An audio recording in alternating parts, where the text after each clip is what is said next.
In this video, we're going to take a look at dynamics of uniform circular motion. So we're going to take what we talked about in kinematics and dynamics in linear motion and apply those to objects that are in motion about a circle. To start here, we need to define uniform circular motion.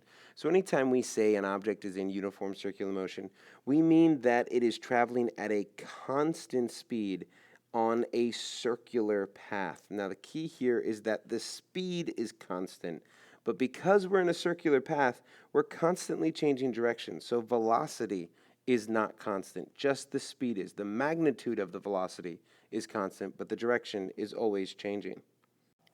So if an object is traveling in uniform circular motion, it's going in a circular path with a constant speed, and we say that the time that it takes, we call the period, the time that it takes for it to travel around the circle once. We use a capital T, and that is the period of the circular motion.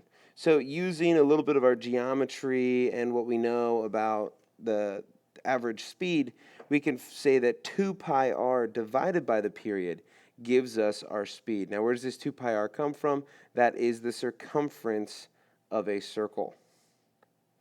So this is just essentially the distance divided by the time to give us our average speed. So let's look at an example here of a tire balancing machine. And the wheel of a car has a radius of 0.29 meters and is being rotated at 830 revolutions per minute on a tire balancing machine. So one of the things we need to understand is what is this 830 revolutions per minute representing? And so what that's telling us is that every minute that goes by, this thing goes around in a circle 830 times. And so we want to determine the speed at which the outer edge of the wheel is moving. So we need to use that equation that we just had on the last slide and figure out the radius of our rotation here, as well as the period. And so we look at, well, revolutions per minute. If we reciprocate that, that gives us minute per revolution. So we get 1.2 times 10 to the negative third minutes per revolution. And if we convert that, that's 0.072 seconds for our period. So that's how many seconds we have per revolution, which is our period. That's the big T in our equation. And then at that point, it just becomes, well, what is our circumference? That's 2 pi times the radius of 0.29 divided by the 0.72, and we get 25 meters per second as the speed of the outer edge of this tire. As mentioned before, in uniform circular motion, the speed is constant, but the direction of the velocity is not constant. We're constantly changing our direction. And so if our velocity is changing, that means there has to be an acceleration. And so if we look at this diagram here and see that, well, our velocity is always going to be tangent to the path or tangent to the circle. And so, or in other words, you can look at it as it's perpendicular to the radius of curvature here.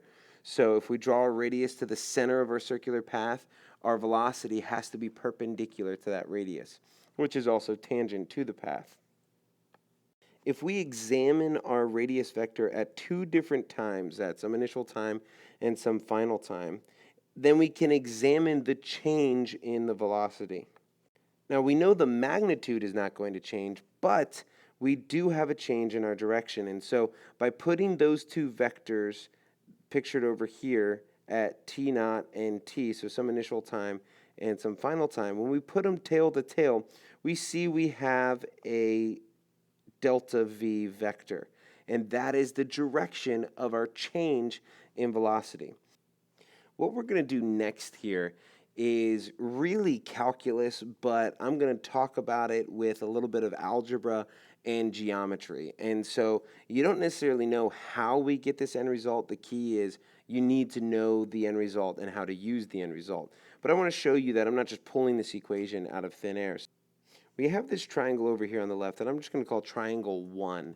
And we got that from taking our 2 velocity vectors, and it's at some angle theta, and delta v is going to be the side opposite our angle theta.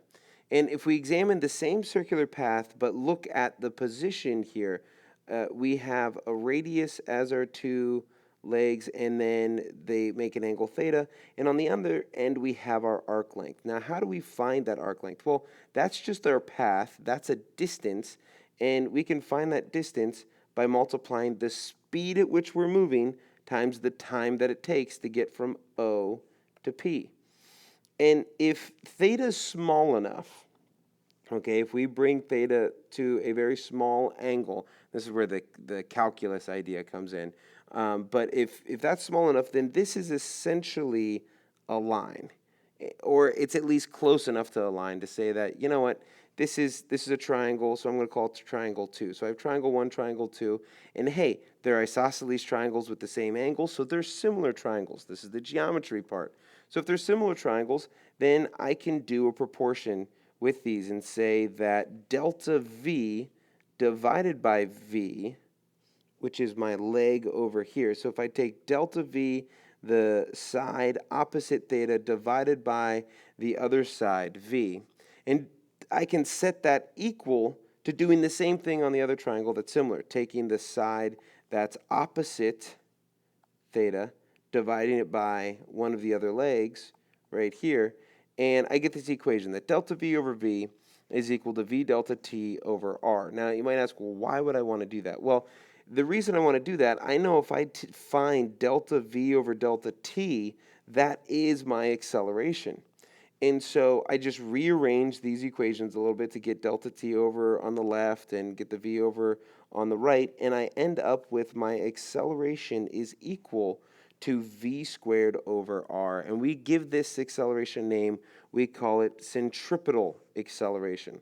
And so this is an important formula that you're going to need to be able to use when we talk about this circular motion. This is centripetal acceleration, and to find it, we take the constant speed that we're moving around the circle, square it, and divide by the radius. And so what this should tell you is that the faster you're going, the higher the acceleration. Or the smaller the circle, the higher the acceleration. And that should make intuitive sense. Now, that's this equation here is for the magnitude of the centripetal acceleration, but the direction of the centripetal acceleration is always toward the center of the circle. It's in the same direction as the change in velocity. The change in velocity is directed toward the center of the circle. Therefore, we have the acceleration pointed towards the center of the circle. Let's consider this conceptual example here. And we've talked about this before, and we can treat this with Newton's first law to answer the question. But it states that an object in uniform circular motion, and at some point O, it is released from the circular path. And we want to know, does the object move along a straight path between O and A, or does it move along the circular path between O and P?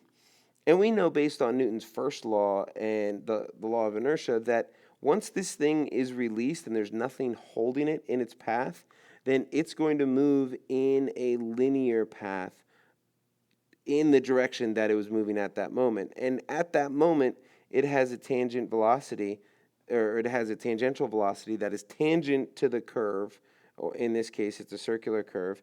And so we're going to move straight to point A once we are released from the circle. Now let's look at an example that deals with some numbers here and calculating the centripetal acceleration. So we have a bobsled track that turns with radii of 33 meters and 24 meters. And we want to find the centripetal acceleration at each of the turn for a speed of 34 meters per second. And we want to express this as multiples of g. So how big is this compared to the acceleration of gravity? So if we have our initial speed, we have the radius, we can calculate both of those centripetal accelerations by simply plugging them into our equation of v squared over r. And so for the big radius, we have 35 meters per second squared, which is about 3.6 g. And for the smaller radius, we have 48 meters per second squared, which is just under 5g.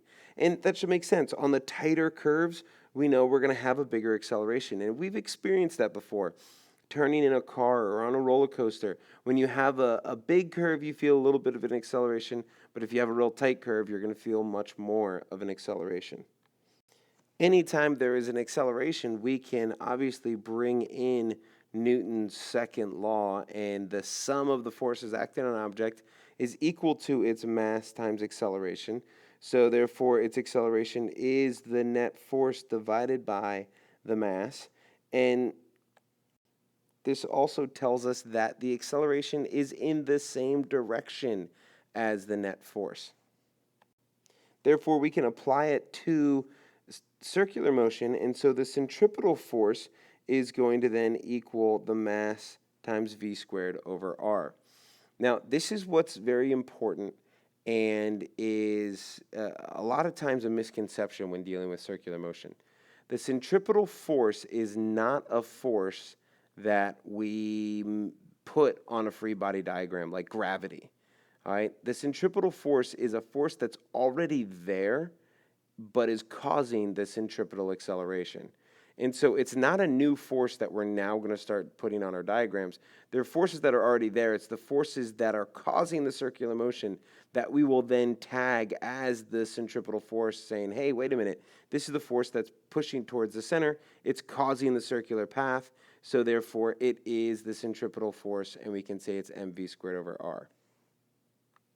A great example of that is this boy spinning a toy airplane on a string, and this airplane's going in a circular path. And so there's a tension force that is coming in towards the center that's causing this airplane to stay in a circular path. So if we were to draw a free body diagram of the airplane, in the horizontal direction, it has tension. Tension is pulling it towards the center. Well, we know that that is the only force that is pushing towards the center on this airplane. So we can say that that force is the centripetal acceleration.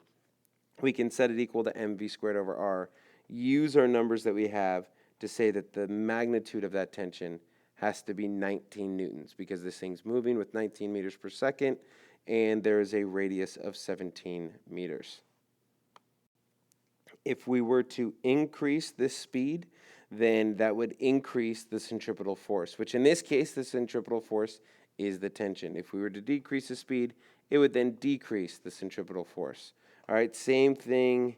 We can affect it by changing the radius. The bigger the radius, the smaller the force. The smaller the radius, bigger the force.